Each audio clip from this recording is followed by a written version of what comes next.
from Oklahoma joins me now. Mr. Senator, what should America's position be in this?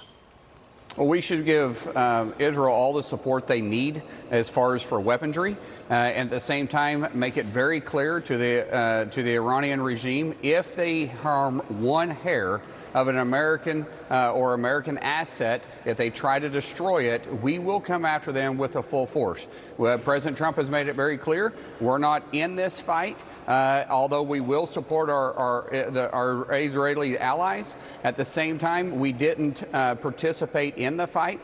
But if you come after us, if you try to retaliate against us, we will put the full might of the military behind you. What the Iranians need to know is that this isn't the Biden administration. This is President Trump. He does not bluff. He has made it very clear that he tried to talk with them. He wanted to hopefully normalize relationships through diplomacy. They chose to speak tough. They chose to go to the streets and chant death to America and death to Israelis. This is the result to their chanting. It shows, though, honestly, Stuart, how weak the Iranian regime really is. Remember, the last time they fought a war was when they tried to go into Iraq, and that didn't end well. They fight proxy wars with terrorist organizations, Houthis, Hamas, and Hezbollah. Yeah. They've all been drastically weakened, and they don't have a way to defend themselves at this point. Some MAGA Republicans don't like and don't want to support Israel because they don't want a forever war.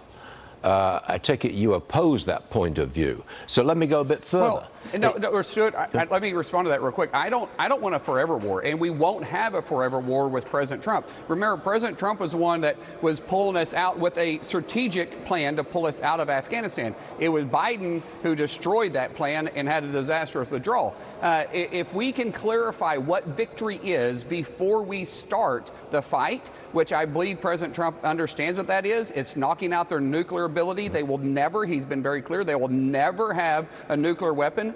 If we know that going into this fight, then we will destroy their ability to have a nuclear weapon, and it'll be shock and awe. We'll get in and get out. It will not be a forever war, but we'll be protecting our interests and our American people home and abroad. Axios reports that the U.S. is concerned that Iran's response to the Israeli strikes could be a mass casualty event. They suggest that an all-out attack by Iran on Israel could kill a lot of people.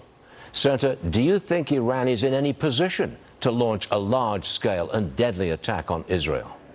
No, they're not going to commit troops because it's nearly impossible for them to get troops there. They're going to try to fight a covert war, which I believe they probably had the ability to do some of that. That's why Israelis and their leadership through Bibi has made it very clear that people need to be alert. They've alerted. They've closed the schools today. They've closed down the airspace.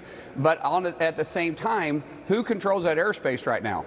They control the airspace, meaning Israel controls the airspace. The Iranians have lost control of their own skies, so it's going to be very difficult for them to launch any massive war through air and through land, but they might be able to do it, or they will be able to do it through some covert operations. Senator Mark Wayne Mullin, thank you very much for being here today. We appreciate it. Thank you. Yes, sir.